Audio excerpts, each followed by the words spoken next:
आदाब दोस्तों, मैं हूं शहजाद आलम बरनी। आप देख रहे हैं द बरनी शो। आज हम अपनी शो में जो मुद्दा लेकर के आए वो मुद्दा है कि आखिर पाकिस्तान के स्मार्ट लॉकडाउन मॉडल की तारीफ क्यों हो रही है।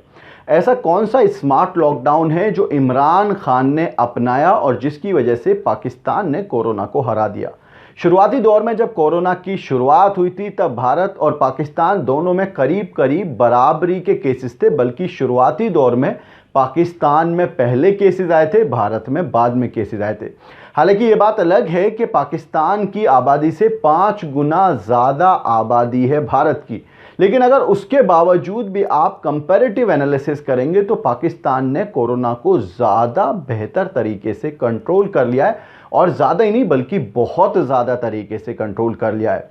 इसको लेकर के आज हम चर्चा करेंगे कि टोटल मामला क्या चल रहा है और क्या है हकीकत, और कितने टेस्ट वहाँ पर हो रहे हैं, कितने टोटल पेशेंट्स हैं, और इस समय रोज़ाना कितनी डेथ हो रही हैं, रोज़ाना नए केसेस कितने आ रहे हैं, अभी तक टोटल केसेस कितने आए हैं, और आखिर ऐसा कौन सा फ़र्क है कि जो हिंदुस्तान के मॉडल में और पाकिस्तान के मॉडल में फ़र्क दिखाई देता है। लॉकडाउन का वो तरीका जो भारत ने अपनाया और वो तरीका जो पाकिस्तान ने अपनाया, धार्मिक स्थलों को खोलने पर फैसले, बहुत सारी ऐसी चीज़ें हैं जो आज हम इस एपिसोड में डिस्कस करेंगे।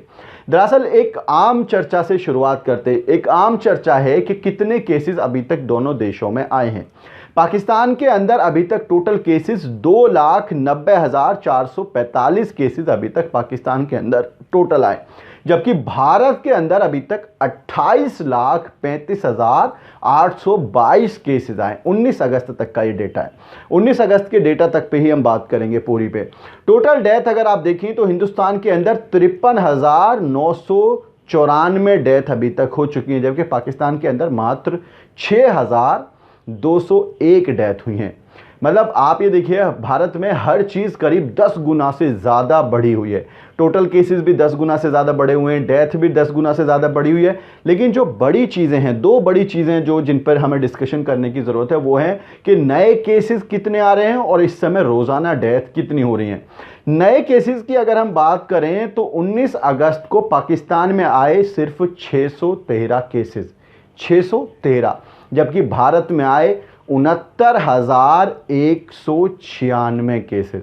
कहाँ पर 600 है और कहाँ पर करीब करीब 70,000 केसेस एक दिन में आ रहे हैं। तो ये बड़ा कंपैरेटिव एनालिसिस है।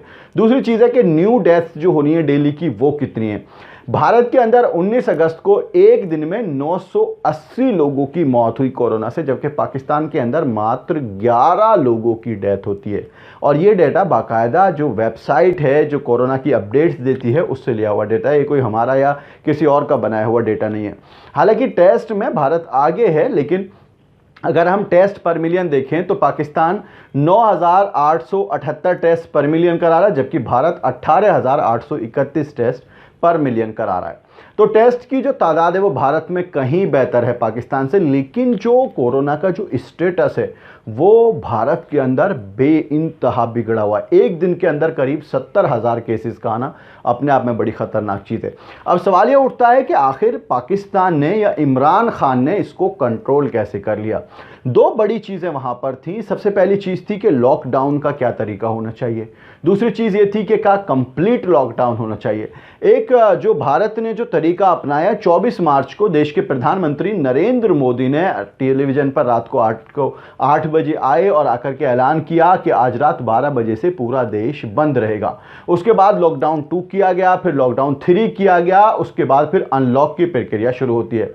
यानी कि लगातार करीब 2.5 महीने तक देश पूरी तरह से बंद रहा।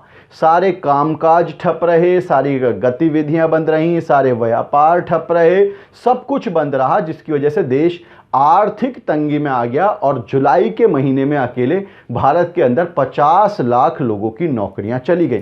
पाकिस्तान ने स्मार्ट लॉकडाउन का अपनाया, पाकिस्तान ने कंप्लीट लॉकडाउन नहीं किया।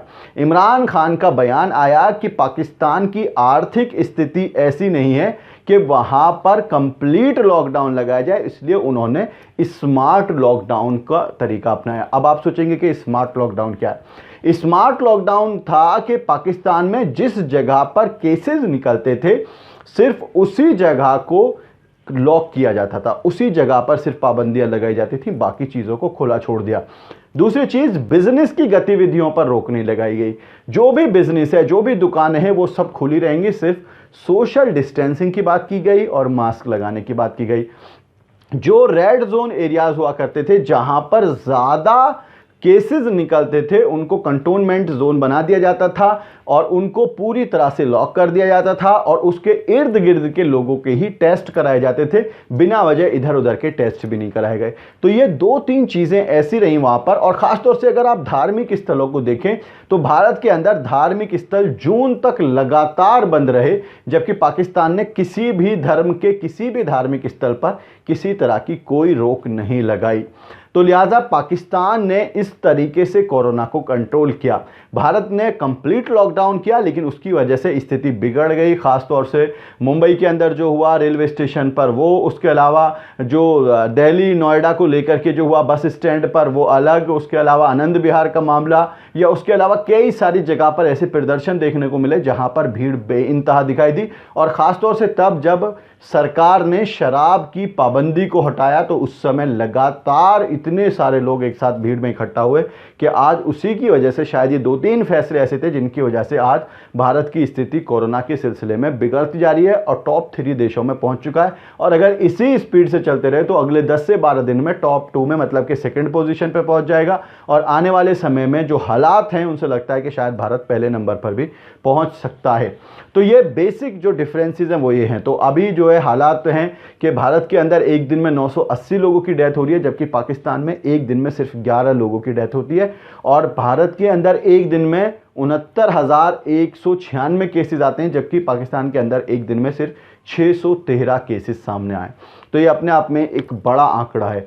लिहाजा ये है वो पाकिस्तान का मॉडल जो उन्होंने अपनाया था। इसको लेकर के बिल गेट्स से लेकर के कई सारे लोगों ने कहा कि इस पर रिसर्च होनी चाहिए कि किस तरह पाकिस्तान जैसे एक कमज़ोर देश ने किस तरह से अपनी आर्थिक तंगी से जूझते हुए कोरोना को कंट्रोल किया है। आपको ये एपिसोड कैसा लगा ये ज़रूर बताएं। वीडियो के नीचे कमेंट बॉक्स है, उस कमेंट बॉक्स में जाएं, जाकर के अपनी राय में ज़रूर बताएं। आज के इस एपिसोड में इतना ही। हमारी आपसे रिक्वेस्ट है कि इस वीडियो को शेयर ज़रूर करें और हमारे चैनल को सब्सक्राइब ज़रूर करें। और आप हमें सोशल मीडिया पर यानी कि इंस्टा, ट्विटर और फेसबुक पर फॉलो करने के लिए वीडियो के नीचे जो लिंक्स दिए हुए हैं उन लिंक्स पर जाकर के आप हमें सोशल मीडिया पर फॉलो कर सकते हैं। बहुत बहुत शुक्रिया।